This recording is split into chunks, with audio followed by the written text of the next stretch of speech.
Welcome back friends to the GS platform YouTube channel. दोस्तों आज है 13 सितंबर और 13 सितंबर की करंट अफेयर में जितने भी इंपॉर्टेंट क्वेश्चन बनेंगे इस वीडियो में हम लोग देखेंगे। और अगर आप इस चैनल पर नए हैं तो चैनल को इस तरह से सब्सक्राइब कर लीजिए और पास वाले बेल आइकन को प्रेस कर दीजिए जिससे आपको नई वीडियो का नोटिफिकेशन मिलता रहे। और अगर आप आज की वीडियो की पीडीएफ को डाउनलोड करना चाहते हैं तो इस वीडियो के डिस्क्रिप्शन बॉक्स में जाइए और वहां पर पीडीएफ लिंक पर क्लिक करके उसको डाउनलोड कर सकते हैं। साथ ही साथ वीडियो के लास्ट में आपसे करंट अफेयर की क्विज का क्वेश्चन पूछा जाएगा जिसका आंसर आपको वीडियो की कमेंट बॉक्स में देना होगा। तो वीडियो शुरू करने से पहले मैं आपको बता दूं मैं अनअकैडमी पर भी पढ़ाता हूं, तो आप अनअकैडमी का लर्निंग ऐप डाउनलोड करके उसमें द जीएस प्लेटफॉर्म सर्च करके आप हमारे साथ अनअकैडमी पर जुड़ सकते हैं। और मैंने अपनी अनअकैडमी प्रोफाइल की लिंक इस वीडियो के डिस्क्रिप्शन बॉक्स में दे दी है, तो आप उस लिंक पर क्लिक करके आप हमें अनअकैडमी पर फॉलो कर सकते हैं और वहां पर हमारी वीडियोज को बिल्कुल फ्री में देख सकते हैं। तो चलिए शुरू करते हैं आज की वीडियो। तो आज की वीडियो का पहला क्वेश्चन है, भारतीय रेलवे ने हाल ही में कौन सा पोर्टल लॉन्च किया है, यानी कि कौन सी वेबसाइट लॉन्च की है। तो इसका जो राइट आंसर है, भारतीय रेलवे ने हाल ही में वेब पोर्टल रेल सहयोग लॉन्च किया है। तो ऑप्शन यहां पर ए सही हो जाएगा। तो रेलवे और कोयला मंत्री पीयूष गोयल ने एक वेब पोर्टल www.railsahayog.in लॉन्च किया है। एक बार फिर से आप सुन लीजिए, इसका नाम है www.railsahayog.in। ये वेब पोर्टल लॉन्च किया है और ये वेब पोर्टल कॉरपोरेट सामाजिक दायित्व कोष के लिए रेलवे स्टेशनों पर और इनके निकट सुविधाओं के सृजन के लिए कॉरपोरेट और पीएसयू के लिए एक मंच प्रदान करेगा। और ये वेब पोर्टल कॉरपोरेट सामाजिक दायित्व कोष के जरिए रेलवे स्टेशनों पर सार्वजनिक और निजी क्षेत्र को एक साथ मंच प्रदान करेगा। और यहां पर मैं आपको बता दूं, वर्तमान में भारतीय रेलवे बोर्ड के अध्यक्ष कौन है। तो देखिए, अश्वनी लोहानी भारतीय रेलवे बोर्ड के वर्तमान में अध्यक्ष हैं। और इस वेब पोर्टल को 11 सितंबर को लॉन्च किया गया था और इसमें योगदान करने वाली इच्छुक कंपनियां इस पर रजिस्ट्रेशन कर सकती हैं। तो आपका पहला क्वेश्चन कंप्लीट हुआ। आगे देखते हैं क्वेश्चन नंबर सेकंड। हाल ही में सुशासन पर 2 दिवसीय क्षेत्रीय सम्मेलन का शुभारंभ कहां पर किया गया। तो इसका जो राइट आंसर है भोपाल। ऑप्शन यहां पर डी सही होगा। तो प्रशासनिक सुधार और लोक कल्याण विभाग द्वारा भारत सरकार द्वारा मध्य प्रदेश सरकार के सहयोग से भोपाल में 12 राज्यों और 2 केंद्र शासित प्रदेशों के प्रतिनिधियों के साथ सुशासन पर आयोजित 2 दिवसीय क्षेत्रीय सम्मेलन का हाल ही में शुभारंभ किया गया है। और 2 दिवसीय सम्मेलन में 5 तकनीकी सत्र भी आयोजित किए जाएंगे जिनके विषयों में शामिल हैं आईटीसी, शिक्षा, कृषि, लोक सेवा और शिकायत प्रवर्धन जैसे विषय इसमें शामिल किए गए हैं। अब देखिए, ये मध्य प्रदेश की राजधानी भोपाल में इसका शुभारंभ किया गया है। तो आपको मध्य प्रदेश के बारे में पता होना चाहिए। मध्य प्रदेश की राजधानी है भोपाल और वहां के सीएम है शिवराज सिंह चौहान और गवर्नर है आनंदीबेन पटेल। और देखिए, मध्य प्रदेश का उच्च न्यायालय कहाँ है ये आपको पता होना चाहिए। तो एमपी का उच्च न्यायालय है जबलपुर में। और मध्य प्रदेश की लोकसभा से 29 सीटें आती हैं, राज्यसभा से कुल 11 सीटें हैं और विधानसभा में कुल 230 सीटें हैं। और देखिए, मध्य प्रदेश में ही कान्हा राष्ट्रीय उद्यान है, बांधवगढ़ राष्ट्रीय उद्यान है और फोसिल राष्ट्रीय उद्यान है। ये 3 राष्ट्रीय उद्यान भी आपको पता होना चाहिए। और भारत के किस राज्य को भारत का इथोपिया कहते हैं। तो इसका आंसर है मध्य प्रदेश राज्य को ही भारत का इथोपिया कहते हैं। अब मैं आपको बता दूं, इथोपिया देश कहां पर है। ये आपका अफ्रीका महाद्वीप का देश है। अब देखिए, मध्य प्रदेश राज्य से संबंधित आपको कुछ करंट अफेयर के क्वेश्चन भी पता होना चाहिए जो कि हाल ही में घटित हुए, क्योंकि आपके लिए ये भी अनिवार्य है। तो इसमें पहला क्वेश्चन बनता है कि हाल ही में किस राज्य ने डायल 100 ऐप लॉन्च किया है। तो इसका आंसर हो जाएगा मध्य प्रदेश राज्य ने हाल ही में डायल 100 ऐप लॉन्च किया है। और इस ऐप के माध्यम से पुलिस तत्काल गंतव्य स्थल पर पहुंच सकती है। और दूसरा क्वेश्चन बनता है कि कौन से राज्य ने हाल ही में एसिड अटैक से पीड़ित लोगों को दिव्यांग श्रेणी में शामिल कर दिया है। तो इसका आंसर हो जाएगा मध्य प्रदेश। और हाल ही में मध्य प्रदेश राज्य की ही लड़कियों को जिला स्तर पर बेटी बचाओ बेटी पढ़ाओ का ब्रांड एम्बेसडर बनाया गया है। तो आपको सेकेंड क्वेश्चन से इतनी इंफॉर्मेशन मिल जाती है। आगे देखते हैं क्वेश्चन नंबर तीसरा। अप्सरा यूरेनियम रिएक्टर का परिचालन कहां पर पुनः शुरू हो गया है। तो इसका जो राइट आंसर है, अप्सरा यूरेनियम रिएक्टर का परिचालन पुनः ट्राम्बे में शुरू हुआ है। तो ऑप्शन यहां पर ए सही हो जाएगा। तो देखिए, एशिया के पहले अनुसंधान रिएक्टर अप्सरा का परिचालन सन 1956 में पहली बार हुआ था, 1956 में पहली बार हुआ था। और ये भाभा परमाणु अनुसंधान केंद्र के ट्राम्बे परिसर में शुरू हुआ था। और इसके बाद इसको 2009 में बंद कर दिया गया था। और 2009 में बंद करने के बाद इसको एक बार फिर से पुनः संचालित किया गया है। तो इस पॉइंट को ध्यान रखेंगे। अब देखिए, यहां पर बीएआरसी की बात की है तो मैं आपको बता दूं, बीएआरसी का फुल फॉर्म है भाभा एटॉमिक रिसर्च सेंटर। और ये कहां पर है, ये महाराष्ट्र के मुंबई के पास ट्राम्बे में है और इसका मुख्यालय मुंबई में है। और देखिए बीएआरसी की स्थापना 3 जनवरी 1954 को की गई थी, 1954 को की गई थी, जबकि अप्सरा जो परमाणु रिएक्टर है वो 1956 में शुरू हुआ था। और बीएआरसी के वर्तमान में डायरेक्टर हैं के एन व्यास और संस्थापक थे होमी जहांगीर भाभा। तो आपको थर्ड क्वेश्चन से इतनी इंफॉर्मेशन मिल जाती है। आगे देखते हैं क्वेश्चन नंबर चौथा, टेस्ट क्रिकेट में सबसे अधिक विकेट लेने वाले तेज गेंदबाज कौन बने? तो इसका जो राइट आंसर है, टेस्ट क्रिकेट में सबसे अधिक विकेट लेने वाले तेज गेंदबाज जेम्स एंडरसन बने हैं। तो ऑप्शन यहां पर सी सही हो जाएगा।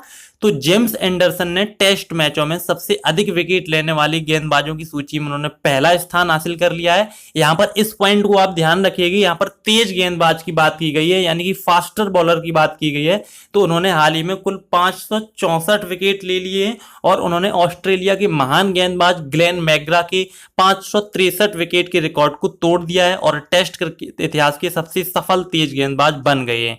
बात करें कि टेस्ट क्रिकेट के इतिहास में सबसे अधिक विकेट किसने लिए, तो वो जो टॉप के 3 गेंदबाज है वो सभी स्पिनर हैं। और इसमें पहले है मुथैया मुरलीधरन जिन्होंने 800 विकेट लिए हैं, और सैन वार्न ने 708 विकेट लिए हैं, और भारत के अनिल कुंबले ने 609 विकेट लिए हैं, जो कि तीनों स्पिनर गेंदबाज हैं। लेकिन यहां जो आपसे क्वेश्चन पूछा गया है वो आपका तेज गेंदबाज का क्वेश्चन है। तो तेज गेंदबाज में जेम्स एंडरसन पहले स्थान पर आ गए हैं। अब यहां पर जेम्स एंडरसन की बात हुई है तो मैं आपको बता दूं, James Anderson England cricket team के खिलाड़ी हैं और उनका टेस्ट डेब्यू 2003 में जिम्बाब्वे के विरुद्ध हुआ था और वनडे में डेब्यू 2002 में ऑस्ट्रेलिया के विरुद्ध हुआ था। तो आपका चौथा क्वेश्चन कंप्लीट हुआ।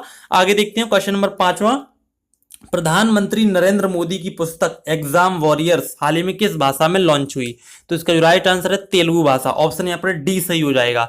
तो मानव संसाधन विकास मंत्री प्रकाश जावड़ेकर ने प्रधानमंत्री नरेंद्र मोदी की पुस्तक एग्जाम वॉरियर्स का तेलुगु वर्जन हाल ही में लॉन्च किया है और मानव संसाधन विकास मंत्री ने इस साल फरवरी में ही एग्जाम वॉरियर्स पुस्तक को लॉन्च किया था, जिसका उद्देश्य छात्रों को उनकी परीक्षाओं से पहले आने वाली कठिनाइयों का सामना करने में मदद करना था। और इस वर्ष अगस्त में ओडिया भाषा में भी 208 पेज की इस पुस्तक को लॉन्च किया गया था। लेकिन हाल ही में एग्जाम वॉरियर्स पुस्तक को तेलुगु भाषा में भी लॉन्च किया गया है। तो आपका ऑप्शन आपका डी सही हो जाएगा। आगे देखते हैं क्वेश्चन नंबर 6वां, कौन से राज्य की सरकार युवा नेस्तम योजना के तहत बेरोजगारों को 1000 रुपए बेरोजगारी भत्ता देगी? तो इसका जो राइट आंसर है आंध्र प्रदेश की सरकार, ऑप्शन यहां पर बी सही हो जाएगा।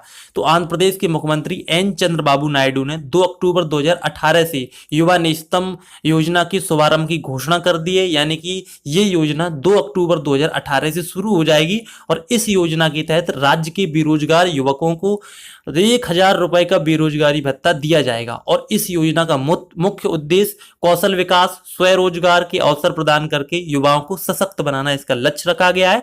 अब देखिए यहां पर आंध्र प्रदेश की बात की गई तो आपको पता होना चाहिए आंध्र प्रदेश की राजधानी है हैदराबाद और वहां के सीएम है एन चंद्रबाबू नायडू और गवर्नर है ESL नरसिम्हन। और आंध्र प्रदेश की लोकसभा से कुल 25 सीटें हैं, राज्यसभा से कुल 11 सीटें हैं और विधानसभा में कुल 175 सीटें आती हैं। और देखिए आंध्र प्रदेश का लोक नृत्य है कुचिपुड़ी और वहां का जुड़वा नगर है हैदराबाद और सिकंदराबाद। ठीक है, एक आपसे क्वेश्चन पूछा जाता है कि भारत के जुड़वा नगरों के नाम बताइए, तो इसका आंसर हो जाएगा हैदराबाद और सिकंदराबाद, जिसमें सिकंदराबाद दक्षिण मध्य रेलवे का मुख्यालय है। इस पॉइंट को भी आप ध्यान रखिएगा। और देखिए चार मीनार और पुलकट झील ये दोनों आंध्र प्रदेश में ही है और तिरुपति बालाजी का मंदिर भी आपका आंध्र प्रदेश में है। तो अब देखिए आंध्र प्रदेश के बारे में आपको कुछ करंट अफेयर के क्वेश्चन भी पता होना चाहिए। तो देखिए आंध्र प्रदेश ने ही 60 अन्न कैंटीन हाल ही में लॉन्च किए हैं और ईज ऑफ डूइंग बिजनेस के द्वितीय संस्करण में पहले स्थान पर कौन सा राज्य रहा है? तो इसका आंसर हो जाएगा आंध्र प्रदेश राज्य ईज ऑफ डूइंग बिजनेस के दूसरे संस्करण में टॉप पर रहा है। और हाल ही में आंध्र प्रदेश राज्य ने ही ई प्रगति मंच शुरू किया है। तो यह आपका 6वां क्वेश्चन कंप्लीट हुआ। आगे देखते हैं क्वेश्चन नंबर 7वां, द्रोणाचार्य और ध्यानचंद पुरस्कार चयन समिति के अध्यक्ष कौन बने? तो इसका जो राइट आंसर है न्यायमूर्ति मुकुल मुदगल, ऑप्शन यहां पर ए सही हो जाएगा।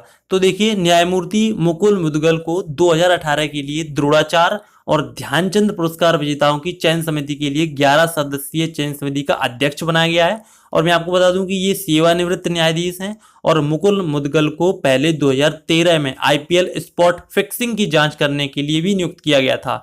और मुकुल मुदगल फिलहाल में फीफा गवर्नेंस कमेटी और रिव्यू कमेटी के डिप्टी चेयरमैन भी हैं। तो आपको 7वें क्वेश्चन के बारे में इतना तो आपको पता ही होना चाहिए। साथ ही साथ आपको यह भी पता होना चाहिए कि जो द्रोणाचार्य पुरस्कार है उसकी स्थापना कब हुई थी, तो 1985 में 1985 में द्रोणाचार्य पुरस्कार की शुरुआत हुई थी और इसमें 5 लाख रुपए का नकद पुरस्कार दिया जाता है। और ध्यानचंद पुरस्कार की शुरुआत 2002 में हुई थी और इसमें भी 5 लाख रुपए की धनराशि प्रदान की जाती है। तो आपका 7वां क्वेश्चन कंप्लीट हुआ। आगे देखते हैं क्वेश्चन नंबर 8वां। भारत के पहले मिसाइल ट्रैकिंग पोत का समुद्री परीक्षण कौन करेगा, तो इसका जो राइट आंसर है भारत के पहले मिसाइल ट्रैकिंग पोत का समुद्री परीक्षण हिंदुस्तान शिपयार्ड लिमिटेड करेगा। और तो ऑप्शन यहां पर बी सही हो जाएगा। तो देखिए हिंदुस्तान शिपयार्ड लिमिटेड यानी कि HSL अक्टूबर 2018 में भारत के पहले मिसाइल ट्रैकिंग पोत का समुद्री परीक्षण करेगा और जहाज के निर्माण की शुरुआत 20 जून 2014 को ही हो गई थी और भारतीय नौसेना में शामिल होने के बाद इसका नाम रखा जाएगा और अभी इसे सिर्फ तकनीकी तौर पर प्रशिक्षण के रूप में प्रयोग किया जा रहा है और इससे भारत ऐसे कुछ देशों की लिस्ट में शामिल हो जाएगा जिसके पास इस तरह का कृत्रिम महासागर सर्विलांस शिप होगा। ठीक है, तो अब यहाँ पर HSL यानी कि हिंदुस्तान शिपयार्ड लिमिटेड की बात की गई तो इसकी स्थापना 1941 में हुई थी और इसका मुख्यालय विशाखापट्टनम में है। तो आपका 8वां क्वेश्चन कंप्लीट हुआ। आगे देखते हैं क्वेश्चन नंबर 9वां। हाल ही में बिहार नेपाल बस सेवा कब शुरू की गई, तो इसका जो राइट आंसर है बिहार नेपाल बस सेवा हाल ही में 11 सितंबर को शुरू की गई है। तो ऑप्शन यहां पर बी सही होगा। तो देखिए पहली बार 11 सितंबर 2018 को बिहार और नेपाल के बीच बस सेवाएं शुरू हुई हैं और भारत और नेपाल के बीच समझौते के बाद बस सेवाओं का संचालन शुरू कर दिया गया है और इसमें पटना, रक्सौल और वीरगंज होते हुए बोधगया से काठमांडू को जोड़ने वाली 4 बिहार नेपाल बसें शुरू की गई हैं और इसी तरह की 4 बसें पटना से जनकपुर तक चलाई जाएंगी जो कि मुजफ्फरपुर और सीतामढ़ी से होते हुए नेपाल जाएंगी। तो आपको 9वें क्वेश्चन के बारे में इतनी जानकारी मिल जाती है। अब यहाँ पर देखिए बिहार राज्य से बस चलती है तो आपको बिहार के बारे में पता होना चाहिए। तो देखिए बिहार की राजधानी है पटना और बिहार के सीएम है नीतीश कुमार और बिहार के गवर्नर हैं लालजी टंडन और हाल ही में देखिए बिहार के जो राज्यपाल बने हैं उनका नाम है लालजी टंडन।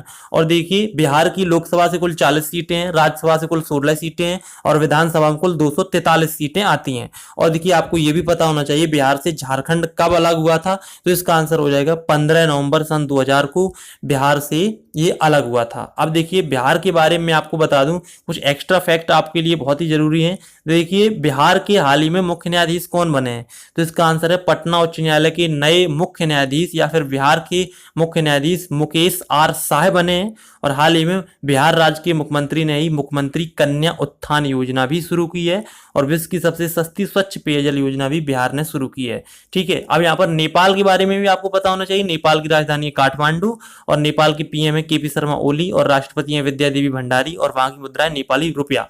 तो आपको 9वें क्वेश्चन के बारे में इतनी इंफॉर्मेशन मिल जाती है। आगे देखते हैं क्वेश्चन नंबर 10वां।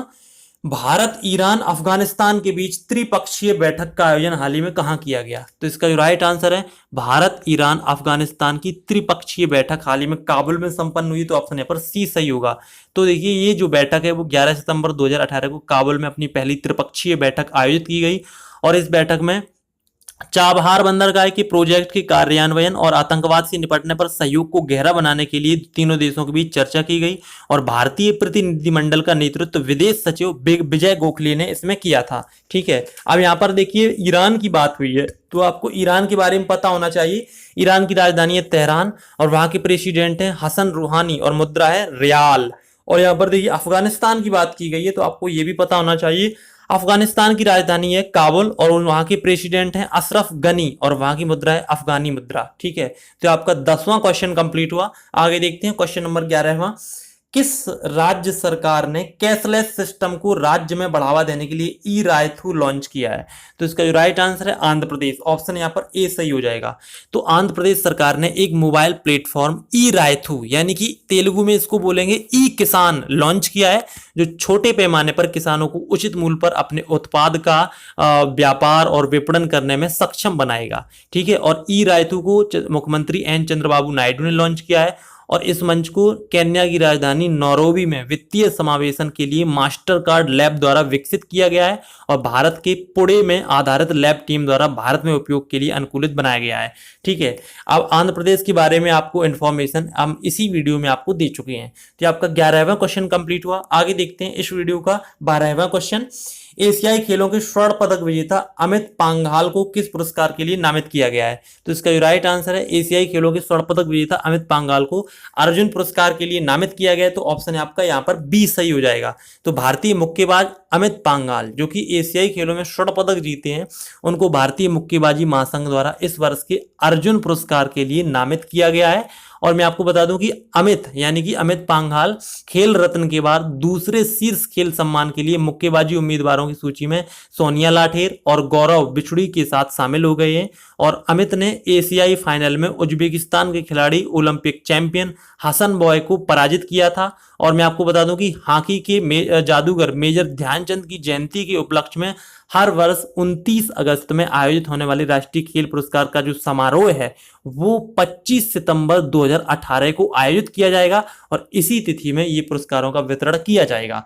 तो आपका 12वां क्वेश्चन कंप्लीट हुआ। आगे देखते हैं कल की क्विज का आंसर। तो देखिए, कल आपसे पूछा गया था आयुष मंत्री ने किस देश में चौथे अंतर्राष्ट्रीय आयुर्वेद कांग्रेस का उद्घाटन किया है? तो इसका आंसर हो जाएगा नीदरलैंड। आगे देखते हैं आज की क्विज का सवाल। तो देखिए, आज आपसे पूछा गया है हाल ही में संपन्न हुए 18वें एशियाई खेलों में भारत को कुल कितने पदक मिले? तो यहाँ पर टोटल मेडल्स की बात की गई है। अगर आपको इसका आंसर आता है तो कमेंट करना ना भूलें। और ये एक बहुत ही इंपॉर्टेंट क्वेश्चन है और एक बहुत सिंपल क्वेश्चन भी है, इसका आंसर आपको पता होना चाहिए। और अगर आपको ये वीडियो पसंद आता है तो प्लीज इसको लाइक कीजिए और लाइक करने के बाद अपने किसी फेसबुक या व्हाट्सएप के एजुकेशनल ग्रुप में इसको शेयर जरूर कीजिए।